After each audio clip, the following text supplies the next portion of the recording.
Hey guys, what's up? Blue Flame 414 here on the Cardboard Industries channel.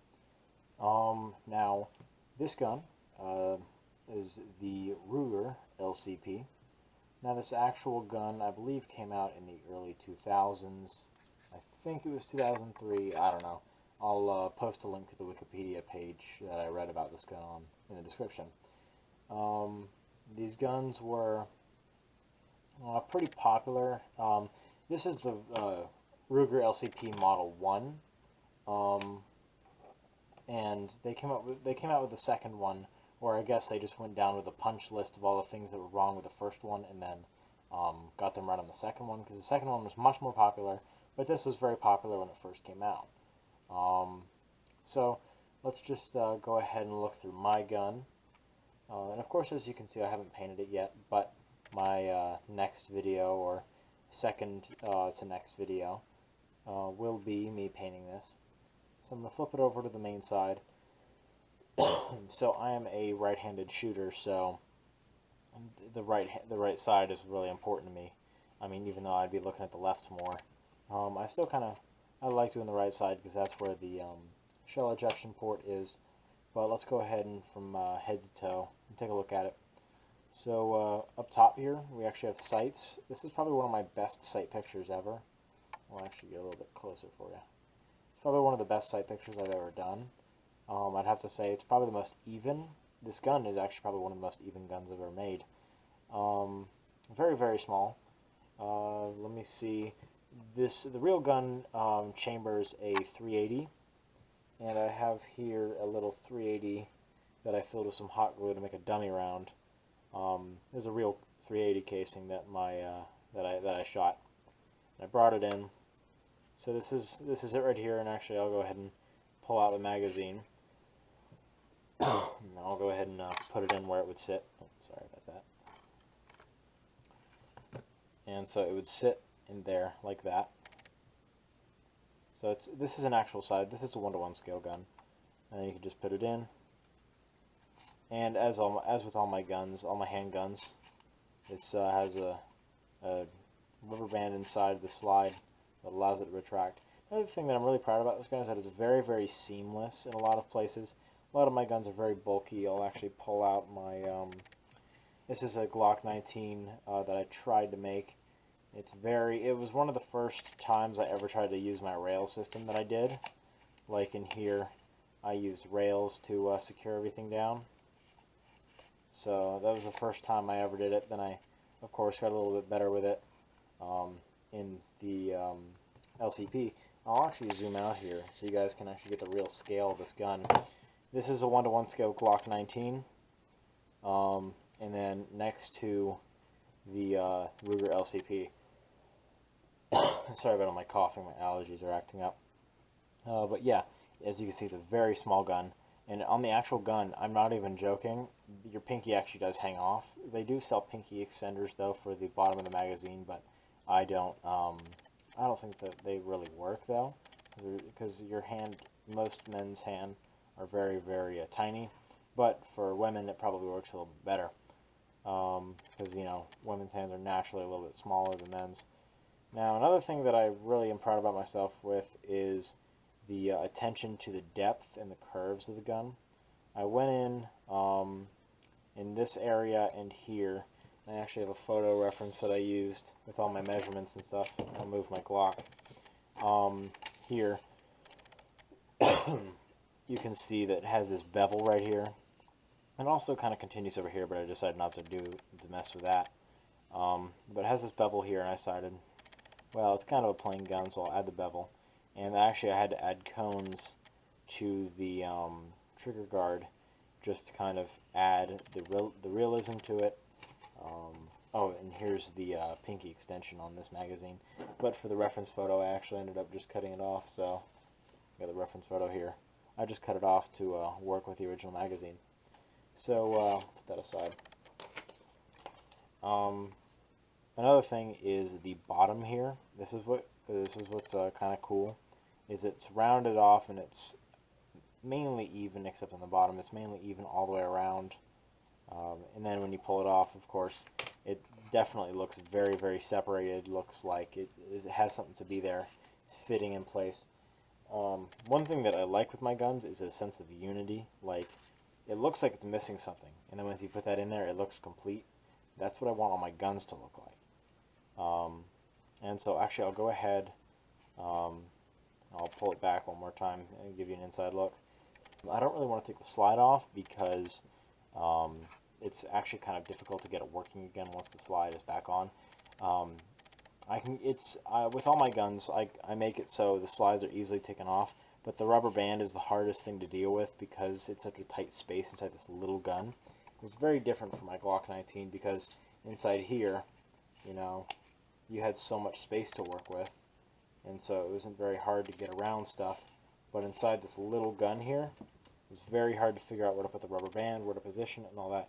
That's why this gun, let's see, what's the other hardest gun that I've tried to make? This next to my, my Ruger. I'll actually pull my Ruger out here. So here's my Ruger.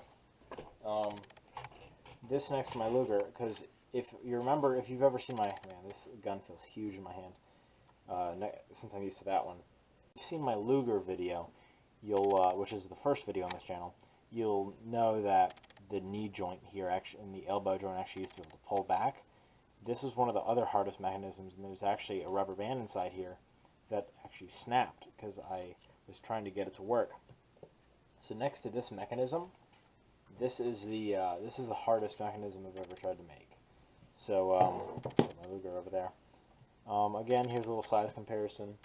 This is 380 next to the Ruger LCP, and I've actually got some other casings. Let me get some over here.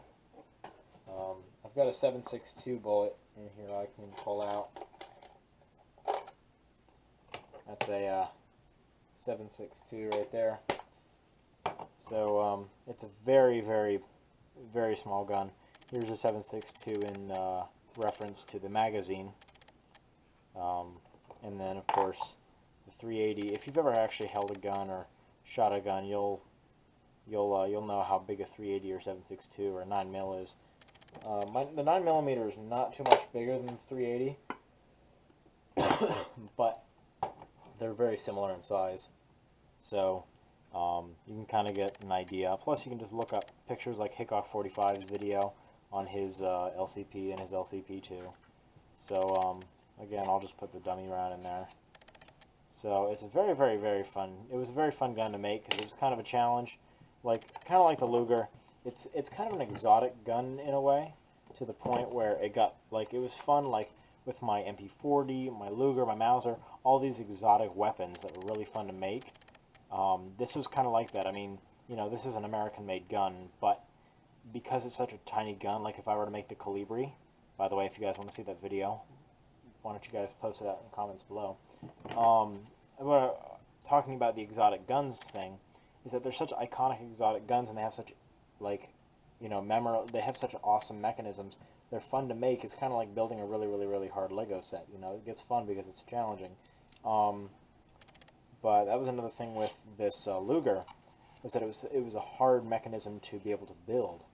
And then, of course, building this, I got really, really frustrated because I was trying to figure out how to get this slide mechanism to work. Kind of struggled a little bit with trying to figure out how to get the slide to work and get it as seamless as it is, because you can see on the Glock 19 it's not even really smooth, and it's clunky, and it's very unbalanced and uneven, gets caught on things. That's why with the rubber band inside here, I'm probably never going to take the slide off, or at least very rarely, because it's so hard to get it comfortable. Like you can see, it's even getting caught here. So I normally have to run it through its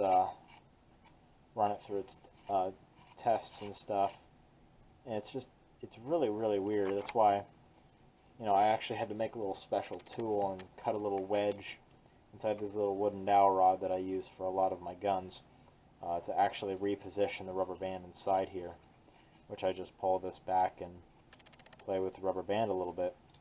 Which this gun is very different, and I would never do it normally the way that I did this gun. because it actually doesn't have a way that you can replace the rubber band. I'm working on it though, and I think I have an idea.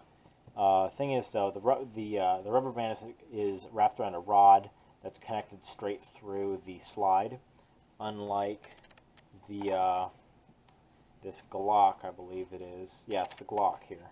I'll take this slide off here so you can take a look at it. This Glock has a replaceable rubber band because it's just attached to a little rod. You can see there, sandwiched between two pieces of cardboard.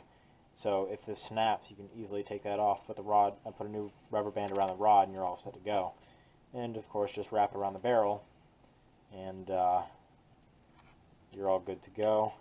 Reconnect the rails, and you're set. But this one, like I said, was very, very difficult because of that factor. Is that actually you can kind of see it there? It was very weird because there wasn't a lot of space for the rails and all that. Actually, I see I have to re-glue something because it just popped. That's it, because this gun is so weird to make. 1, it's tiny. 2, it's a really weird body figure. And 3, well, I'm kind of a perfectionist when it comes to trying to get a gun body and size correct. I mean, the only thing that I'm really disappointed about is that the fact that I wasn't able to make enough space inside of the slide. I mean, even the trigger guard, I'm not even worried about that. I mean, I think that actually came out okay, as well as the magazine, which I actually might make a couple more to, and maybe even make a holster or a case to it out of cardboard. But yep, again, there's the sight picture. Actually, it's pretty good, and you can see how I made that sight. I'm probably not going to make a specific tutorial unless you guys want to see one on how to make sights or anything, or tips and tricks. But that's all I have for you guys today, or tonight for me. So if you guys want to see another handgun or a rifle or some specialty or a knife or something like that, if you guys want to see anything that made out of cardboard by me, just go ahead and post that in the comments below. Don't forget to check the link for the Wikipedia page that talks about the Ruger LCP.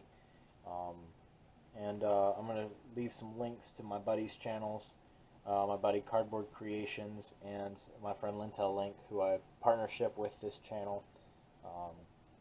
Again, please don't forget to subscribe. We're trying to build up subscriber status. Please do like this video to show your support, and I will see you guys in the next video.